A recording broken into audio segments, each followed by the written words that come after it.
എപ്പിസോഡിന്റെ opening സീനില് ഇപ്പൊ ഒറോച്ചിമാറു അവൻ ആ ഡെഡ് സീലിംഗ് ജിപ്സു അത് ബ്രേക്ക് ചെയ്ത് മരിച്ചുപോയ 4 ഹൊക്കാഗമാരെ ഇപ്പൊ തിരികെ കൊണ്ടുവരും. ആ ഹൊക്കാഗമാര് പോലും ഒരു സെക്കൻഡ് ഷോക്കായി പോവും. അപ്പൊ അതിലൊരു ഹൊക്കാഗ പറയും, ഇവൻ ഡെഡ് സീല് അത് ബ്രേക്ക് ചെയ്ത് നമ്മളെ വീണ്ടും ഇവിടേക്ക് കൊണ്ടുവന്നിരിക്കുകയാണ്. അതിന് മിനട്ടോ ചോദിക്കും, ഇവൻ അതൊക്കെ അറിയോ? അത്രയും പവർ ഈ ഒറോച്ചിമാറുവിനുണ്ടോ? അതിന് ഒറോച്ചിമാർ പറയും, മിനട്ടോ നീ എപ്പോഴും എന്നെ അണ്ടർസ്റ്റിമേറ്റ് ചെയ്തിട്ടേ ഉള്ളൂ. എന്റെ പവറും എന്റെ എബിലിറ്റിയും അതെന്താണെന്ന് ഇപ്പോഴും നിനക്ക് മനസ്സിലായിട്ടില്ല. എന്റെ കൈ അതെനിക്ക് നഷ്ടപ്പെട്ടതിന് ശേഷം ഒരുപാട് ജിപ്സു എനിക്ക് ചെയ്യാനായിട്ട് സാധിച്ചില്ല. ആ സമയത്താണ് റീബർ ഡെഡ് സീലിനെ കുറിച്ച് ഞാൻ കൂടുതൽ പഠിച്ചത്. ഇപ്പൊ ഞാൻ സുമാക്കി ക്ലാനിന്റെ ഡെഡ് ജിപ്സു അത് കറക്റ്റ് ആയിട്ട് ചെയ്ത് നിങ്ങളെ 4 പേരെയും തിരികെ കൊണ്ടുവന്നു. ഇവിടെ മിനട്ടോയെ കണ്ട് ആസരാമ സെൻസായി ആൾ ഷോക്കാവും. മിനട്ടോ നീ ഹൊക്കാഗയായോ? അതിന് മിനട്ടോ പറയും, അതെ ഞാൻ 4th ഹൊക്കാഗയാണ് ലീഫ് വില്ലേജിന്റെ. ആസരാമയ്ക്കാണെങ്കിൽ അത് വിശ്വസിക്കാനാവില്ല. അപ്പൊ നീയും മരിച്ചുപോയോ? അപ്പൊ ഇപ്പൊ 5th ഹൊക്കാഗെ അതാരാണ്? അതിനാള് പറയും, അതിന് മിനട്ടോ പറയും, അത് മറ്റാരുമല്ല നിങ്ങളുടെ ഗ്രാൻഡ് ഡോട്ടർ ലേഡി സുനൈര്. അവളാണ് ഇപ്പോഴത്തെ ലീഫ് വില്ലേജിലെ ഹൊക്കാഗ. അത് കേട്ട് ഹാസ്രാമ ആള് ഷോക്കാവും. ലേഡി സുനൈര് അവൾക്ക് ഒരുപാട് പവറുണ്ട്, പക്ഷേ എൻ്റെ അതേ വീക്ക്നെസ്സും അവൾക്കുണ്ട്. അവളും എന്നെ പോലെ ഗാംബ്ലിംഗ് കളിക്കും.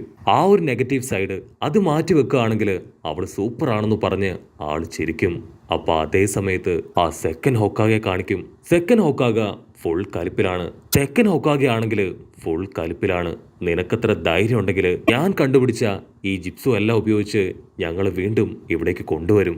ഈ ജിപ്സു ഒക്കെ ഉപയോഗിച്ച് ഇപ്പൊ നീ ലീഫ് വില്ലേജ് അറ്റാക്ക് ചെയ്യാൻ പോവാണല്ലേ? അത് കേട്ട് ഹാസരാമ ആള് പറയും, നീ ഒറ്റ ഒരുത്തൻ കാരണമാണ് ഇതൊക്കെ സംഭവിച്ചത്. നീ അന്ന് ഈ ജിപ്സു ഒന്ന് കണ്ടുപിടിച്ചിട്ടില്ലായിരുന്നുവെങ്കിൽ ഉറപ്പായിട്ടും ഇവനിത് മിസ്യൂസ് ചെയ്യില്ലായിരുന്നു. അത് കേട്ട് സെക്കൻഡ് ഹൊക്കാഗയ്ക്ക് ആൾക്ക് ദേഷ്യം വരും. അങ്ങനെ 1-ന് 50 പറഞ്ഞ് 100 പറഞ്ഞ് രണ്ടുപേരും പൊരിഞ്ഞ അട്ടിയിട്ടി ബഹളം. അപ്പോഴായിരിക്കും ഒറോച്ചിമാറു അവൻ പറയാ, ഞാൻ നിങ്ങളെ ഇവിടേക്ക് വിളിച്ചു വരുത്തിയത് അത് മറ്റൊന്നിനുമല്ല, ഈ ഒരു പയ്യന് ചെറിയൊരു ആവശ്യമുണ്ട്. അതിനുവേണ്ടിയാണ് നിങ്ങൾ 4 പേരെയും ഞാൻ ഇവിടേക്ക് കൊണ്ടുവന്നത്. ഉടനെ സാസുക അവൻ പറയും, എനിക്ക് ഒരേ ഒരു ചോദ്യം മാത്രമാണ് നിങ്ങളോട് ചോദിക്കാനുള്ളത്. എന്റെ പേര് സാസുക ഉച്ചിഹ എന്നാണ്. എന്റെ ചേട്ടൻ ഹിറ്റാച്ചി ഉച്ചിഹ ആളെ കൊണ്ട് നിങ്ങൾ എന്തിനാണ് ആ ഒരു കാര്യം ചെയ്യിപ്പിച്ചത്? അത് മാത്രമാണ് എനിക്ക് അറിയാനുള്ളത്. അതിന് തേർഡ് ഹൊക്കാഗ പറയും, അപ്പൊ എല്ലാ കാര്യങ്ങളും ഓൾറെഡി നിനക്കറിയാം. ഞാൻ മാത്രം കമ്പൽ ചെയ്തിട്ടല്ല ഹിറ്റാച്ചി അത് ചെയ്തത്. മാത്രമല്ല അവൻ അക്കാസ്കി ടീമിൽ ചേർന്നതും എന്റെ പെർമിഷനോട് കൂടെയല്ല. നിങ്ങൾക്കാർക്കും ഹിറ്റാച്ചി അറിയില്ല. അവന് ഭയങ്കര പവറാണ്. ഒരുപാട് സ്കില്ലൊക്കെ ഉണ്ടായിരുന്ന ഒരു ചുറുചുറുക്കുള്ള ചെറുപ്പക്കാരൻ പയ്യൻ. അവൻ വളരെ ചെറുപ്പത്തിൽ തന്നെ അവന്റെ ക്ലാനിനെ കുറിച്ചും അവന്റെ മുൻപുണ്ടായിരുന്ന തലമുറ അവരെങ്ങനെയുള്ളവരായിരുന്നെന്നും കറക്റ്റായിട്ട് കണ്ടെത്തിയിരുന്നു. അതിനുശേഷം ഫ്യൂച്ചറിൽ അത് മാത്രമല്ല ഫ്യൂച്ചറിൽ ഉച്ചിഹ ക്ലാൻ അതെന്തായി തീരുമെന്നുള്ള കറക്റ്റായിട്ടുള്ള ബോധ്യം അവനുണ്ടായിരുന്നു. ഞങ്ങൾ എല്ലാ കാര്യങ്ങളും അവന് വിട്ടുകൊടുത്തു. അവന്റെ 7ാമത്തെ വയസ്സിൽ തുടങ്ങി ഒരു ഹൊക്കാഗെ ആവണം എന്നായിരുന്നു അവന്റെ ഏറ്റവും വലിയ ആഗ്രഹം. ഞങ്ങൾ ലീഫ് വില്ലേജിന്റെ പ്രൊട്ടക്ഷൻ അത് പൂർണ്ണമായിട്ടും അവനെ ഏൽപ്പിച്ചു. അവൻ തന്നെയാണ് ഉച്ചിഹ ക്ലാനിനെ തകർക്കാനുള്ള ആ ഒരു പ്ലാൻ ഉണ്ടാക്കിയതും അത് എക്സിക്യൂട്ട് ചെയ്ത് ഉച്ചിഹ ക്ലാൻ മുഴുവനായിട്ടും ഇല്ലാതാക്കിയതും. അതിനുശേഷം വില്ലേജിനെ പ്രൊട്ടക്ട് ചെയ്യാൻ അവൻ അക്കാസ്കി ടീമിൽ ചേർന്നു. ഒരേ ഒരു കണ്ടീഷൻ അത് മാത്രമാണ് അവൻ എന്റെ മുൻപിൽ വെച്ചത്. അവന്റെ അനുജൻ, അതായത് നിന്നെ പ്രൊട്ടക്ട് ചെയ്യുക എന്നത് മാത്രം. അത് കേട്ട് സാസുക അവൻ ഷോക്കാവും. അത് കേട്ട് ഒറോച്ചിമാറു അവൻ സെക്കൻഡ് ഹൊക്കാഗയോട് ചോദിക്കും, ഉച്ചിഹ ക്ലാനിന് ഒരുപാട് കാര്യങ്ങൾ ചെയ്തു കൊടുത്തത് അത് നിങ്ങളല്ലേ? ഉച്ചിഹ ക്ലാനില് ഉച്ചിഹ പോലീസ് ഫോഴ്സിനെ ക്രിയേറ്റ് ചെയ്തത് നിങ്ങളല്ലേ?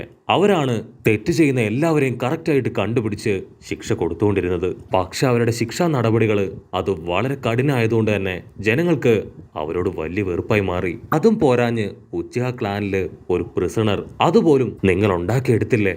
അതിനുശേഷമാണ് വില്ലേജിലുള്ള പലരും മാധുരയെ പോലെ ആയി മാറാൻ തുടങ്ങിയത്. അത് കേട്ട് ഹാസരാമ ആളിപ്പോ സെക്കൻഡ് ഹൊക്കാഗയോട് ചോദിക്കും, നിന്നോട് എത്ര തവണ ഞാൻ ഉച്ചിഹ ക്ലാനെ കുറിച്ചും ലീഫ് വില്ലേജിനെ കുറിച്ചും പറഞ്ഞു തന്നു, എന്നിട്ട് നീ തന്നെ ഈ കാര്യങ്ങൾ മുഴുവൻ ചെയ്തല്ലേ?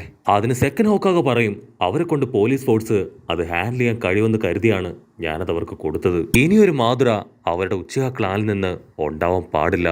ആക്ച്വലി ഉച്ചിഹ ക്ലാൻ അതൊരു മോൺസ്റ്റർ ക്ലാൻ ആണ്. അത് കേട്ട് ഇപ്പൊ സാസുകയ്ക്ക് കലിയിളകും. സെഞ്ചിക്ക ഉച്ചിഹയ്ക്ക് വലിയൊരു ഹിസ്റ്ററി തന്നെ ഉണ്ട്.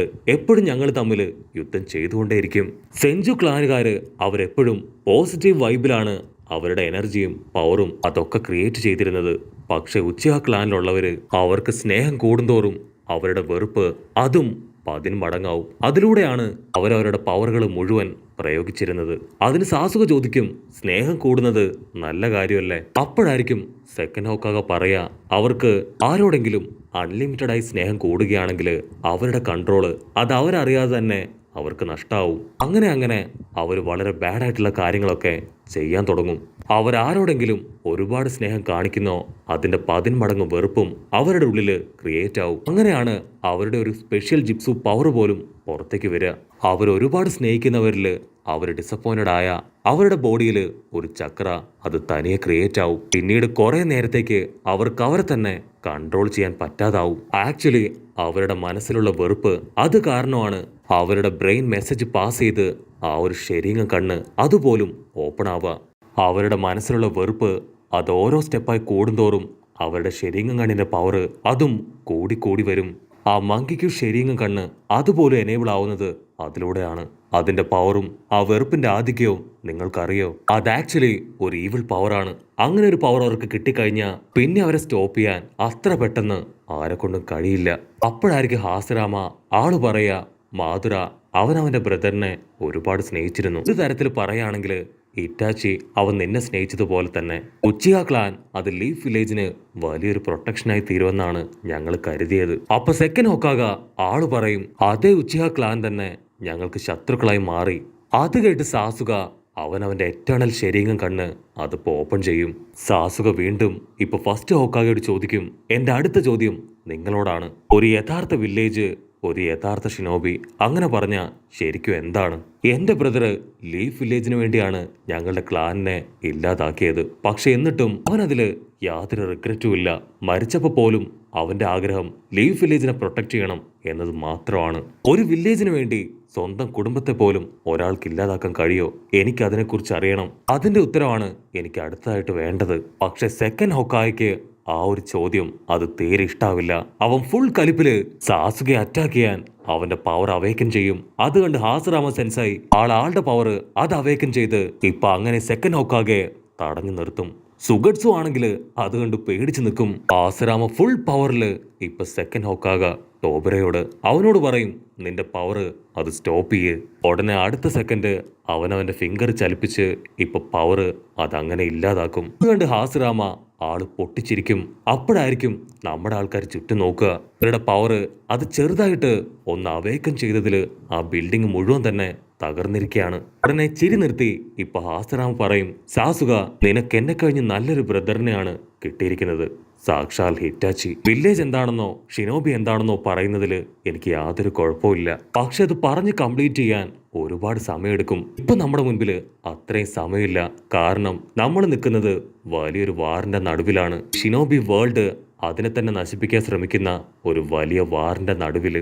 അതിന് സെക്കൻഡ് ഹൊക്കാഗ പറയും, ഡയറക്റ്റ് 2-ല് ഒരു പവർഫുൾ ആയിട്ടുള്ള വലിയൊരു പവർ എനിക്ക് സെൻസ് ചെയ്യാൻ കഴിയുന്നുണ്ട്. അത് കേട്ട് തേർഡ് ഹൊക്കാഗ അപ്പൊ വീണ്ടും അവൻ ഈ വേൾഡിലേക്ക് തിരികെ എത്തിയോ? മിനട്ടോ ആണെങ്കിൽ ഇപ്പൊ കാര്യമായിട്ട് സെൻസ് ചെയ്യും. അതില് 9-ലെ ചക്ര പവർ ആളെ കൊണ്ട് സെൻസ് ചെയ്യാൻ കഴിയും. ഉടനെ ആള് ഭയങ്കരമായിട്ട് ഹാപ്പി ആവും. അപ്പൊ എന്റെ മകൻ നറൂട്ടോയ്ക്ക് ഇപ്പൊ നല്ല രീതിയിൽ അതിനെ കൺട്രോൾ ചെയ്യാൻ കഴിയുന്നുണ്ടല്ലേ? അവര് 4 പേരും പറയും, അങ്ങനെയാണെങ്കിൽ ഞങ്ങൾ എത്രയും പെട്ടെന്ന് ആ ബാറ്റിൽ ഫീൽഡിലേക്ക് കൊണ്ടുപോകും. ഈ ഒരു വലിയ യുദ്ധത്തില് ഞങ്ങളും അവരെ സഹായിക്കാം. അതിന് ഒറോച്ചിമാറു പറയും, നിങ്ങൾ 4 പേരും എന്റെ കൺട്രോൾ തന്നെയായിരിക്കും. ഞാൻ വിചാരിക്കുന്ന കാര്യങ്ങൾ എന്റെ ഇൻസ്ട്രക്ഷൻസിനും അനുസരിച്ചായിരിക്കും നിങ്ങളുടെ ഓരോ മൂവ്മെന്റും. സാസുകയുടെ ഓരോ ചോദ്യത്തിനും നിങ്ങൾ ഉത്തരം തരണം. അതിനുശേഷം മാത്രമേ നിങ്ങൾക്ക് അവിടേക്ക് പോകാൻ കഴിയൂ. അതാ സെക്കൻഡ് ഹൊക്കായ്ക്ക് തീരെ ഇഷ്ടപ്പെടില്ല. ആള് പറയും, നീ ക്രിയേറ്റ് ചെയ്ത ഈ ഒരു ചിപ്സു അത് ക്രിയേറ്റ് ചെയ്ത ആളാണ് ഞാൻ. സോ എനിക്കതിന്റെ ഫോർമുല കറക്റ്റായിട്ട് അറിയാം. അവൻ അടുത്ത സെക്കൻഡ് ആ റിയാനിമേഷൻ ചിപ്സു അത് തകർക്കാൻ ശ്രമിക്കും. പക്ഷെ അവനെ കൊണ്ടാണെങ്കിൽ അതിന് കഴിയില്ല. അപ്പോഴായിരിക്കും ഹാസരാമ സെൻസായി ആള് പറയാ, ഒറോച്ചിമാറു അവൻ എന്റെ സെൽ ഉപയോഗിച്ചാണ് നിങ്ങളെ എല്ലാവരെയും റിയാനിമേഷനിലൂടെ തിരികെ കൊണ്ടുവന്നിരിക്കുന്നത്. സോ നിങ്ങൾക്ക് ആർക്കും അത് ബ്രേക്ക് ചെയ്യാൻ കഴിയില്ല. ഇവിടെ ഒറോച്ചിമാറുവിനാണെങ്കിൽ അവന്റെ ഹാർട്ട് ബീറ്റ് കൂടാൻ തുടങ്ങും. കാരണം ഹാസരാമ സെൻസയുടെ സെല്ല് ഉപയോഗിച്ചാണ് അവനെ റിയാനിമേഷൻ ചിപ്സു അത് ക്രിയേറ്റ് ചെയ്തത്. സോ ഹാസരാമയ്ക്ക് ആളെക്കൊണ്ട് വളരെ ഈസി ആയിട്ട് ഈ ഒരു റിയാനിമേഷൻ ബ്രേക്ക് ചെയ്യാൻ കഴിയും. അവനത് ചിന്തിക്കുന്ന അതേ നിമിഷം ഇപ്പൊ ഹാസരാമ ആള് പറയും, നീ പേടിക്കേണ്ട ആവശ്യമില്ല, ഞാനൊരിക്കലും ഈ ഒരു റിയാനിമേഷൻ ചിപ്സു അത് ബ്രേക്ക് ചെയ്യില്ല. ഹാസരാമ ഇപ്പോ നിലത്തിരിക്കും. അതിനുശേഷം പഴയ സ്റ്റോറീസ് അതൊന്നൊന്നായി പറയാനായിട്ട് ആരംഭിക്കും. അവിടുന്ന് അങ്ങനെ കട്ട് ചെയ്ത് ഇപ്പൊ ഒരു ഫ്ലാഷ് ബാക്ക് കാണിക്കും. ഫ്ലാഷ് ബാക്കില് മാധുരയും ആസറാമയും അവർ രണ്ടുപേരും തമ്മിലുള്ള ഒരു ഫൈറ്റ് അതായിരിക്കും ഇപ്പൊ കാണിക്കുക. ആസറാമയും മാധുരയും അവർ രണ്ടുപേരും നയൻടൈലിനെയും സുസാനയൊക്കെ ക്രിയേറ്റ് ചെയ്ത് വമ്പൻ അട്ടിയിട്ടി ബഹളം. ആസറാമ സെൻസായിക്ക് മുൻപില് ഇപ്പൊ മാധുര അവന 5 ഡോർ ജിപ്സു അത് ക്രിയേറ്റ് ചെയ്ത് നയൻടൈലിനെ ഉപയോഗിച്ച് വീണ്ടും അറ്റാക്ക് ചെയ്തുകൊണ്ടേയിരിക്കും. അടുത്ത സെക്കൻഡ് ഹാസറാമ ആള് ഫുൾ കലിപ്പില് ഇപ്പൊ സെഞ്ചു ജിപ്സു ക്രിയേറ്റ് ചെയ്ത് 10,000 കൈകള് ഇപ്പൊ അങ്ങനെ ക്രിയേറ്റ് ചെയ്യും. അങ്ങനെ രണ്ടുപേരും വമ്പം പവറുകളുമായിട്ട് ഏറ്റുമുട്ടുന്നതോട് കൂടെ ഈ ഒരു എപ്പിസോഡും അവസാനിക്കുന്നു. എപ്പിസോഡ് ഇഷ്ടപ്പെടുകയാണെങ്കിൽ തീർച്ചയായിട്ടും ലൈക്ക് ചെയ്യാനും കമന്റ് ചെയ്യാനും ഷെയർ ചെയ്യാനും മറക്കല്ലേ. അടുത്തൊരു അടിപൊളി എപ്പിസോഡായിട്ട് കാണുന്നവരെ it's me with Mallu episode.